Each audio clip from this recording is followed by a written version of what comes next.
All work for China. That's exactly right. They'll never use the word amnesty because if you were to poll it, and believe me, they live and die on polls, 80% of the public hates amnesty. They hate it.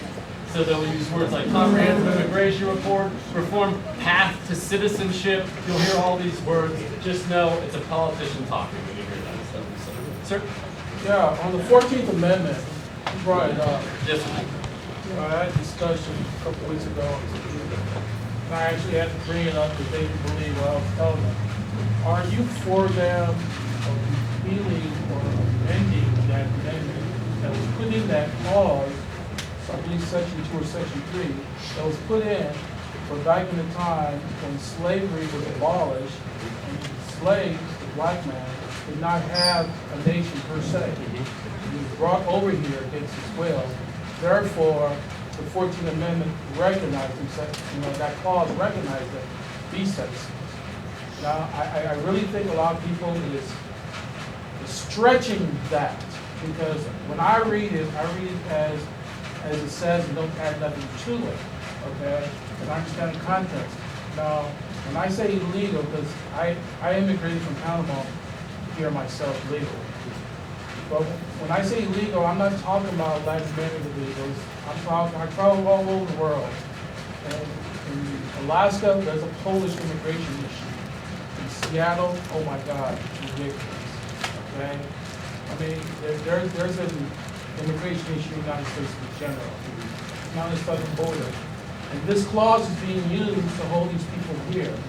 Now, are you for that? If there's an amendment come up or push to either amend that clause in the Constitution, I mean, yes.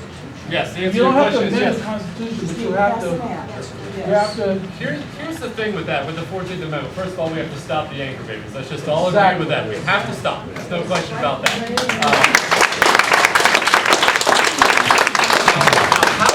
How we stop it, that's the rub.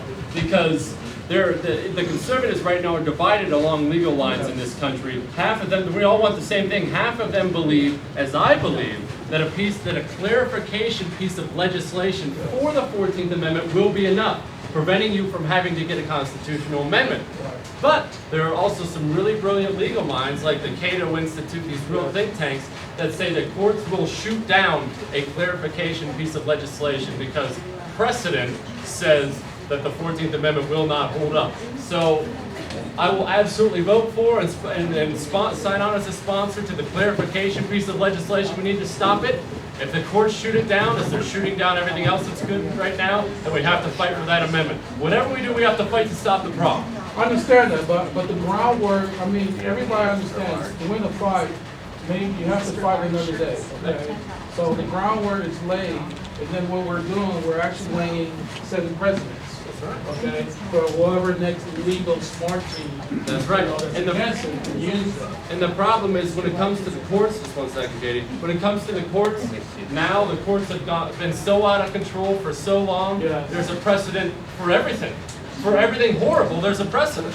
I mean, this Supreme Court declared that a farmer growing wheat on his own property for his own consumption violated the Interstate Commerce Clause. So there's nothing they won't rule. There's a precedent now for that.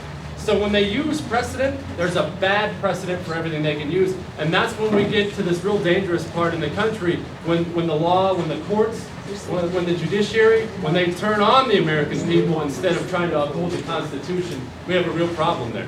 And that's why these elections matter so much, and that's why these senators who won't fight against these judicial court appointments matter so much, because they matter.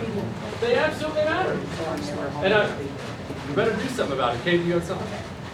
In the 14th Amendment, it's already there. Thank you. There is enough in the 14th Amendment to stop it. But they'll never uphold that. 14th Amendment ordinance. We'll come back to you, Katie. Sir? Different subject. Not in the primary, but in the general election. Yes, sir. What are your plans to defeat the Giffords machine in Tucson? The Giffords machine. You know, I've heard about this Giffords machine a few times. I've watched the last 2 elections. You know, I've heard about the Jonathan Payton machine when it got into the race. That paint machine's down 19 points right now. You know, we don't sit and cower and fear anybody. Gabrielle Giffords wants to put her grassroots up against our grassroots. Let's do that dance.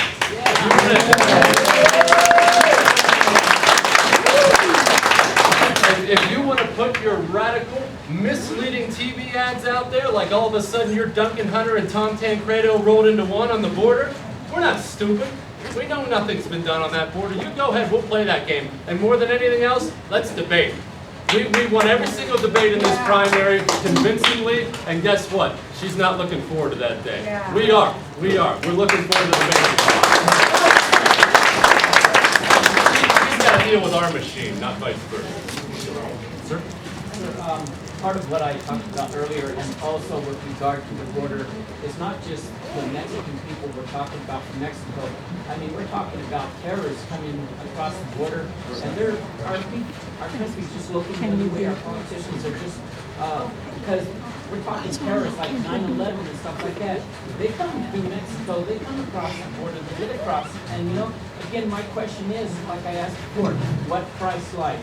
How many more people living along the border have to die as a result of smugglers, illegals, and other people coming over to this country illegally? How many more people living along the border have to die before our politicians will realize that this is a human issue instead of a political issue?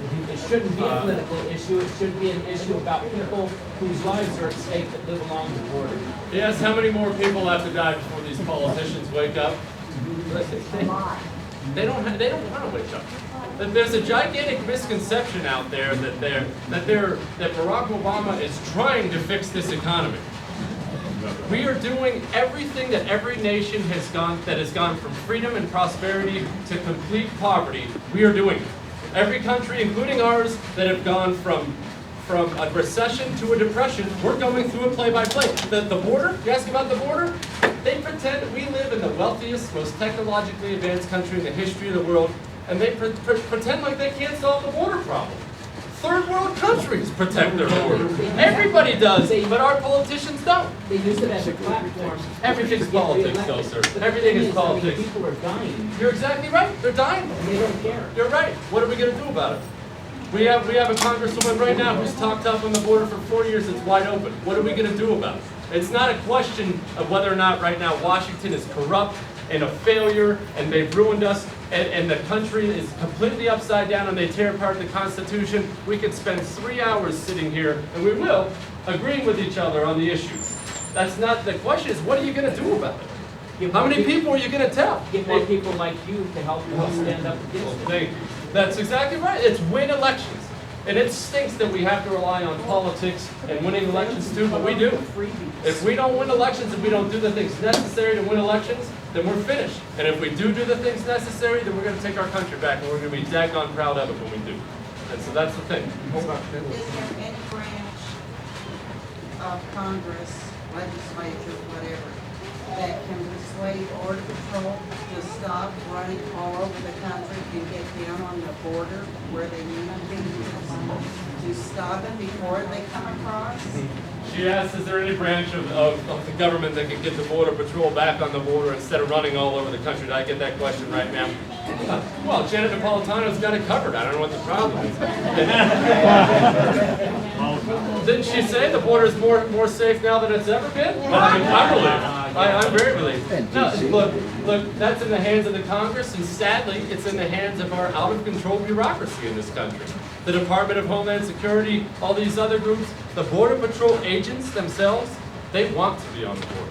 They know that. They're not stupid. They know that 50 miles inland is not border security, but we don't let them on the border. There are Border Patrol agents who will tell you stories privately about how they are pulled off of the narcotics lanes where they're catching the most drugs. Because it looks bad. If you catch too many narcotics, it looks like the problem hasn't been solved. These guys are pulling their hair out trying to protect this country. And we also tie their hands behind their backs. They can't engage the enemy, you can't pursue, you can't do any of these other things. And we send 2 of them to prison for shooting a drug smuggler. That's got to be I tell you what, thank those Border Patrol guys every time you go through a checkpoint, because that is a thankless job.